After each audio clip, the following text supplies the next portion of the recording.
Great Debaters Contest is brought to you by Safaricom M-Pesa.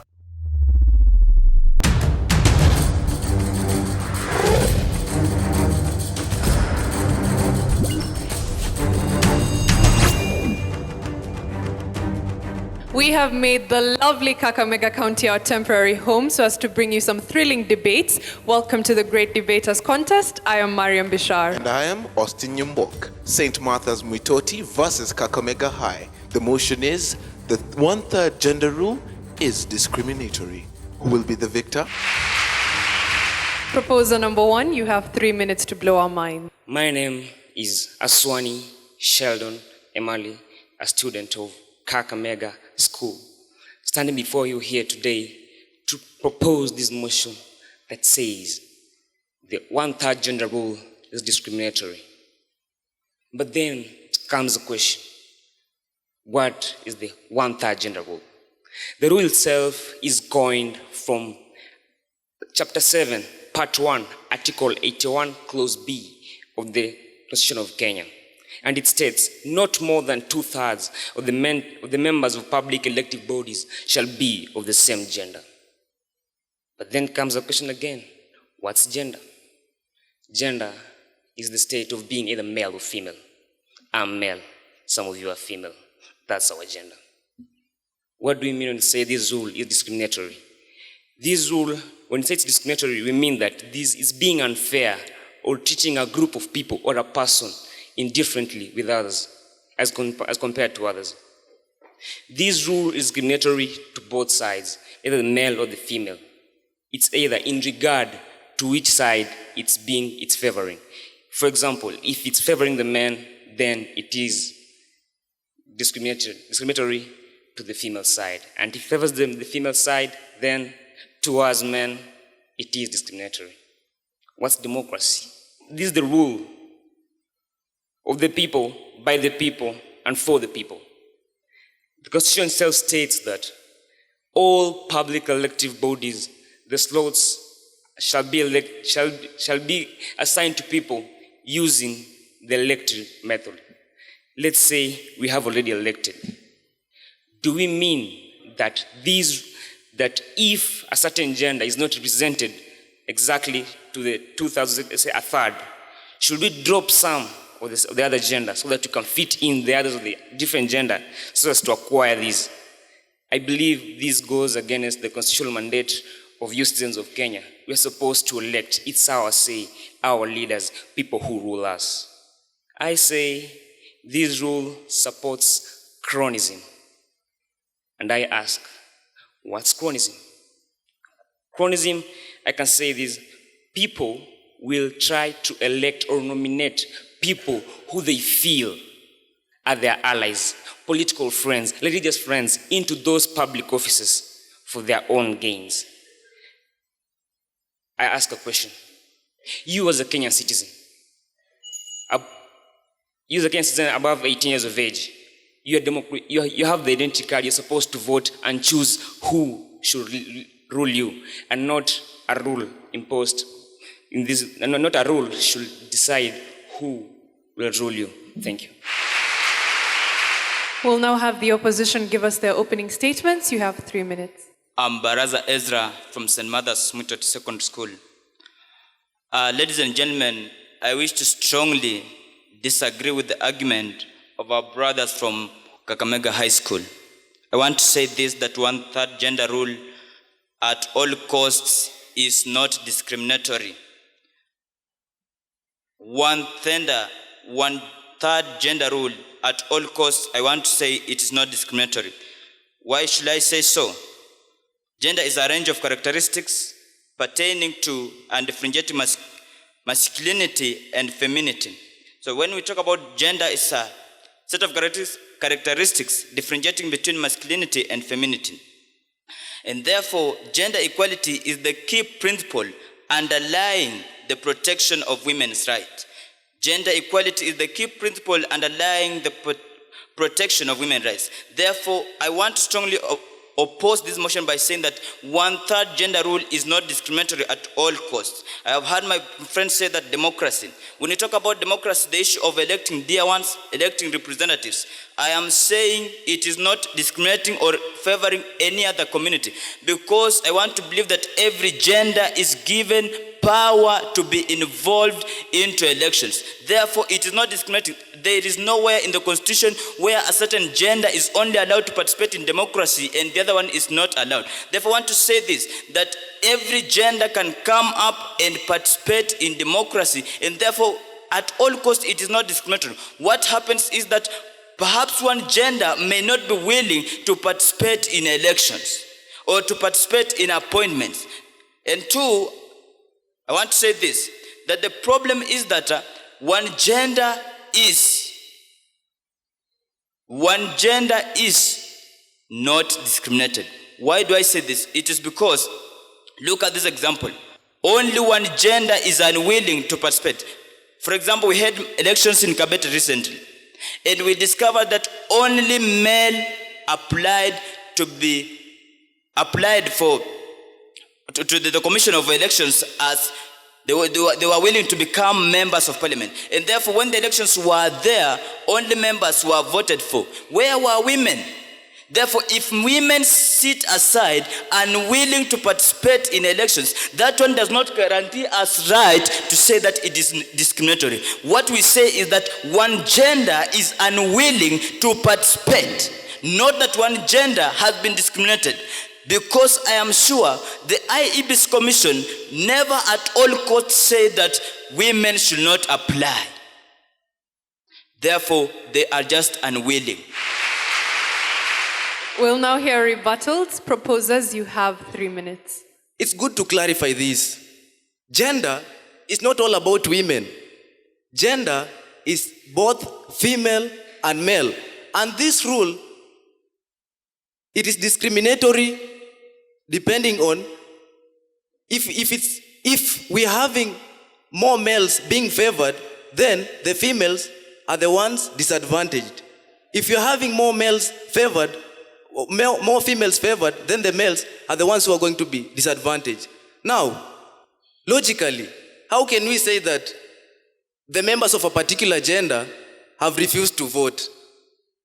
Can you imagine in 2017 waking up and then the women or the men in Kenya say we are not going to vote? Is that logical? My first speaker said this rule is very, very, very undemocratic. Why? While democracy aims at equality and equity, the 1/3 gender rule aims at forcing us to conform to its proportionality of numbers. It disrespects the universal suffrage, whereby the vote, the power of the people to vote, is not considered. If Kenya votes more females than males, that is not considered. What is considered is the proportion provided by this 1/3 gender rule. Now, do you know that this rule is disadvantageous to some gender against others in the desire to satisfy equity irrespective of qualifications or competence? It measures on gender rather than values. It measures on gender rather than competence.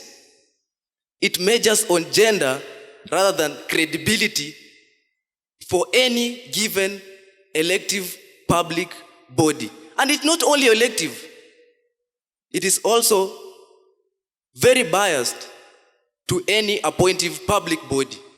I will give you a very simple example. We are having 9 members, 9 slots for a given public body. And the people with the correct qualifications are only men. Now, do we lay off 3 qualified men, so that we refill the slots with 3 unqualified women? And then, I want you to leave you with this question. If we are having those 9 positions and it's 9 women who are qualified, do we lay off 3 women so that we can have 3 men qualifying this? Please know this. Whatever there is shall go to those who deserve, not what we are forced to own or what belongs to you by right. Thank you once again. Opposition will now hear your rebuttal. You also have 3 minutes. I'm Finface Kamaharo from St. Martha's Mwitoti. I disagree with this man. The truth is this. If you are less qualified than a man or a woman and you are fighting for the same job, should I give you because of your gender? Should I give you because of your gender? I've said the truth is this. If you are less qualified than a man or a woman, should I give you because of your gender? No, I'm disagreeing with you. This is because my first point, basing on the traditional African society, it is believed that women are weaker compared to men. And it is clear in our Kenya of today. When we look at the points for university entries, women are favored more compared to men. It is also clear in our holy books like the Bible, in the book of Genesis chapter 3 verse 16. It says that man shall rule over women. So I don't see any discrimination there. So this rule isn't discrimination. Another point is that a woman has everything to fight for her. Like some inside here, you all have the integrity and intelligence to fight for your right. Is it so? Let's take an instance that a man has good grade to fight for a certain job and a lady does not have that qualification to fight for that job. Now, shall we give this lady because of her gender? No, we cannot give that lady that job because she's a lady. No, we will base on the qualification of that job. On this side, I think you're on the wrong side. This gender role isn't discriminating. It's only that women do not want to expose themselves so that they don't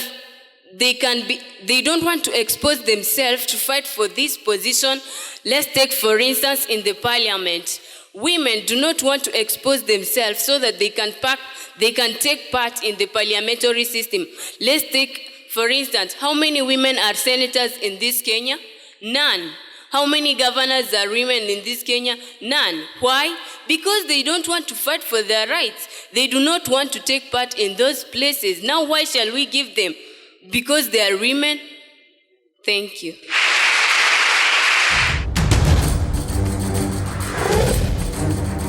Tazama, ewe pesa, kipenzi cha pesa, twakuyanza.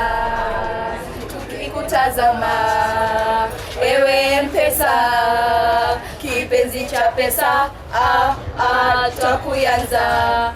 Take part in the M Challenge by sending your short song, rap or poem about Safaricom M-Pesa on WhatsApp and you could win 1,000 shillings in Safaricom airtime.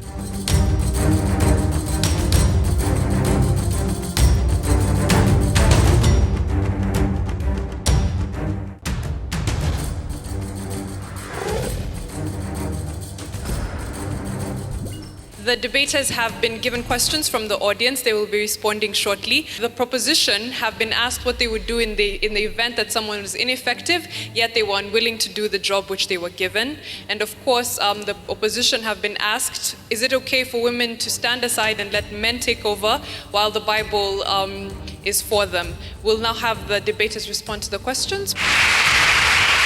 Proposer number 3, you have 3 minutes. Honorable judges, fellow debaters, ladies and gentlemen in the gallery, my name is Rading Michael from Kakamega School. I'd like to respond to your question, which is very interesting. You've asked that if someone is chosen or picked upon and he or she is unwilling to work, hence proves to become inefficient, will that person be laid off or what are we going to do? Let me tell you something. If someone is chosen and is unwilling to work and has proved to be inefficient, that person will be laid off. Another person who can work will be put there. Therefore, you support us in saying that the motion is discriminatory. Thank you. Okay, we'll have the opposition respond to the audience's question. Mostino Niga from Mwitoti. I want to answer the question that do you suppose women should lay back since the Bible says so? I want to answer this question in this proverb. There's an African proverb that says that an arrow must draw back for it to go ahead. So I think the answer is answered. The question is answered, sorry. So I want to say, gender role requirement is provided for in the Constitution. So it is very important for both men and women to have equal rights, whereby you have political rights, social rights, and cultural rights. When you say a third gender rule, we are not necessarily meaning that out of maybe 10, a third of them may be of the different gender. We are saying that at least one. For example, in a parliament, maybe we have 4 MPs. Those 4 MPs, all of them are men. And another parliament, we have again 4 MPs. On those 4 MPs, one is a lady. Where is discrimination? I think you'll answer that one. When we were fighting for this constitution that was amended in 2010, it was like we wanted 50-50 shares, whereby women should have 50 shares, men 50 shares. But this is a threshold. We cannot achieve this. So the constitution gave a minimum of a third, not meaning a third of the total, but at least one should be of the different gender. This a third does not necessarily mean a third of the total, as I have said. What are some of the consequences or some of the challenges that a country may face whereby a third, all of the members in a given body who are appointed or elected are of the same gender? Let's take an example of Egypt. You remember the time when in Egypt, they had specified a third of the seats for a different gender. But we see there was this Supreme Court minister who tried to violate that rule, and he picked up all the seats, he gave to the men. What happened? Elections were carried out again. So do you want us in 2017, maybe we have no women centers? For now, we have women centers, I agree that one, but we have no woman who is a governor. We have 47 women county reps. But this still does not qualify for the third gender rule.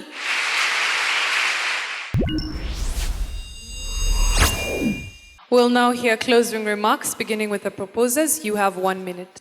Once again, my name is Redding Michael from Kakamega School.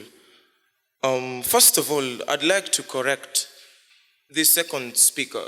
She said that we don't have any senator that is a woman in Kenya. As a point of information, let me inform you that we have Leonala Lesuda, who is the senator to Samburu County. Have that in mind. From the book, The Caucasian Chalk Circle, it is stated that the home of the Soviet people shall also be the home of reason. Therefore, I stand here not only to articulate my point, but also to engage our minds, because this is a creative process that requires unity of purpose. Let me pose a question to the opposing team. A very interesting lineup. The lady, are you inferior to him? No, you're not. He's also not superior to you. Therefore, why should one of you be given a third of an opportunity at the expense of the other? Thank you very much.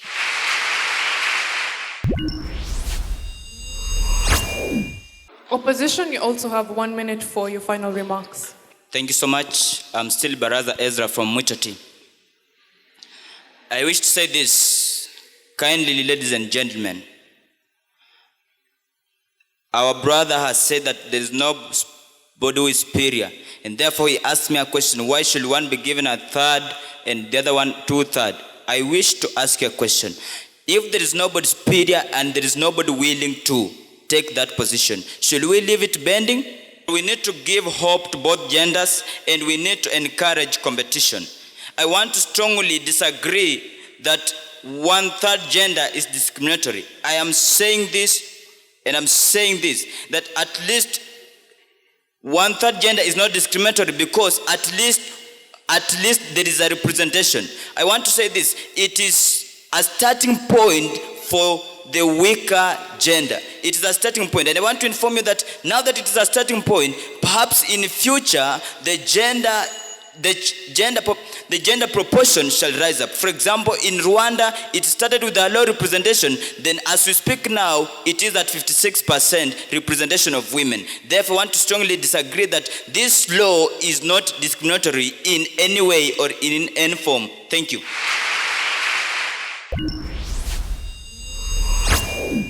My first question to Kakamega was, just look across the opposing team and the composition of the members, and then you'll have a very strong point. And I appreciate Radin because he concluded by looking at them and telling them of the same thing. That was very lovely. I think you make a very good cross-examiner in a way, because you also cross-examine the fact that we have women senators, and that was very commendable.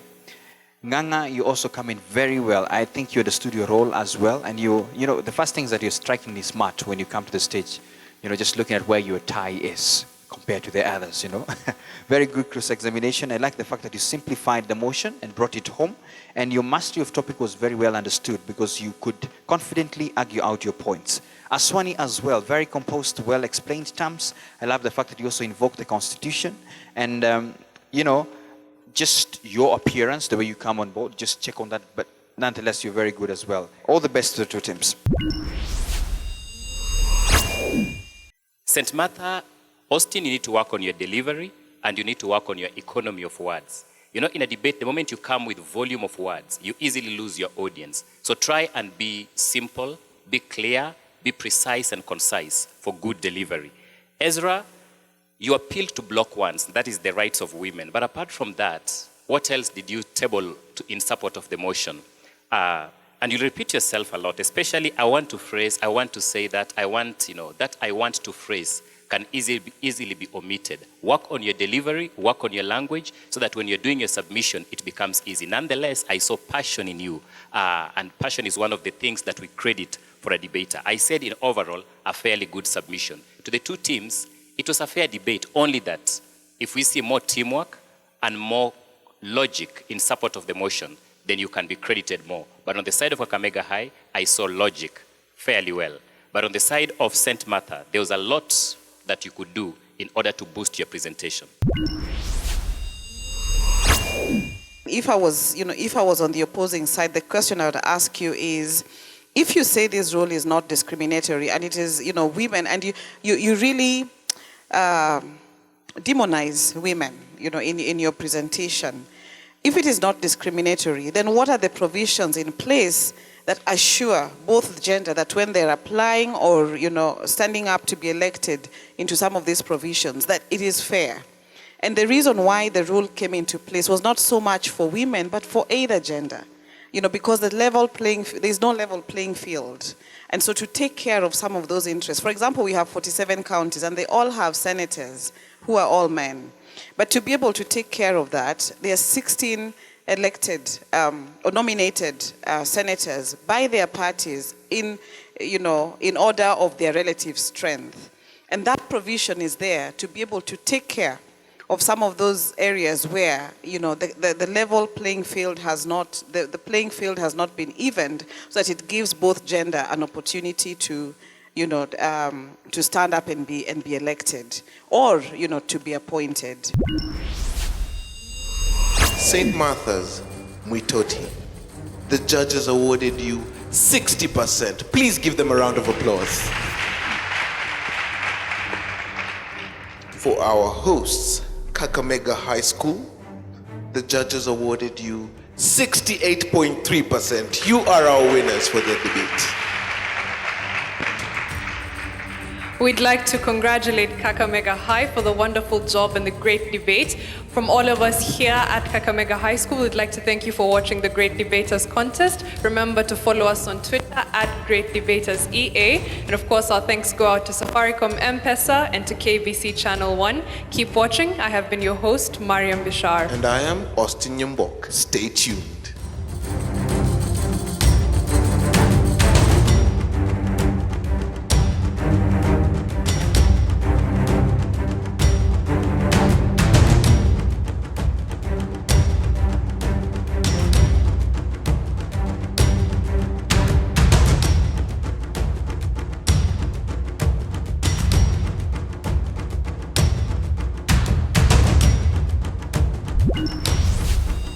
The Great Debaters Contest was brought to you by Safaricom M-Pesa.